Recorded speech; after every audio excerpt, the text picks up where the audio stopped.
dito mga idol. Sinubukan ko pala yung new map ni Monton mga idol. Napaganda ng new map niya mga idol oh. Tapos pumunta ako dito sa bot lane kasi mukhang may tension na naman na nagaganap mga idol oh. Nakita ko dito si Cyclops dumadaan mga idol. Dito rin si Kari. Sino isa? Si Ruby. Aba, nandito silang tatlo. Ayun si Cyclops sa damo nag-aabang. Tamang abang ka dyan Cyclops ha. Tapos nandito si Kari.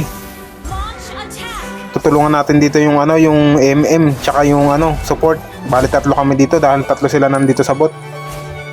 Tingnan yung mga idol. Ayun na nasa damo silang lahat oh. Grabe intention dito mga idol. Ayun oh. Ay grabe si Ruby. Kaya hindi ka ubra dito kay Baler. Naka-kill dito si Hanabi. Si Karen hindi na rin nakapalag oh. Hindi na nakapalag si Karen mga idol.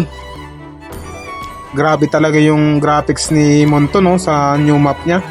Grabe, napaka-smooth ng graphics mga idol. Tapos dito si Cyclops napakatapang. Lahat ng tira ko sinalo niya, hindi niya iniwasan. Yan tuloy ang inabot mo. Sunog ka ngayon kay Balir. Tapos dito masyado akong malalim. Yung mga kalaban ko dito gusto ko nang pasukin. Nandito si Kare pati si Dairot mga idol. Grabe, apat sila dito mga idol. Kahit sinong nila lang hindi makakaligtas pag ganun yung inabot mo. Tapos dito si Cyclops tsaka si Yin Xunshin, si YSS. Grabe, parang hindi na umuubra dito yung skill ko dito. Parang hindi na sila tinatablan mga idol oh. Nakapagsabayan ako dito kay Cyclops mga idol. Grabe, ako pa yung napitas dito mga idol. Grabe naman yun, parang hindi na sila tinatablan ha. Ano kaya kailangan natin gawin?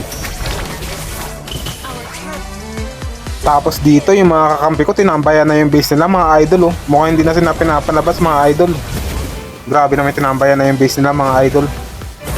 Ano na yung palabasin oh. Tatlo yung patay sa kalaban. Apat, grabe, apat na. 5 na, grabe, wipe out na sila. Gusto na namin tapusin yung laban mga idol. Tinapos na nila yung laban mga idol. Bago yung kalaban tuluyan pa magising. Grabe naman yan. Victory na naman mga idol. Victory malala. Thank you sa lahat ng mga nanonood tsaka sa lahat ng support sa atin mga idol. Paki-like na lang ang ating page mga idol. Maraming salamat.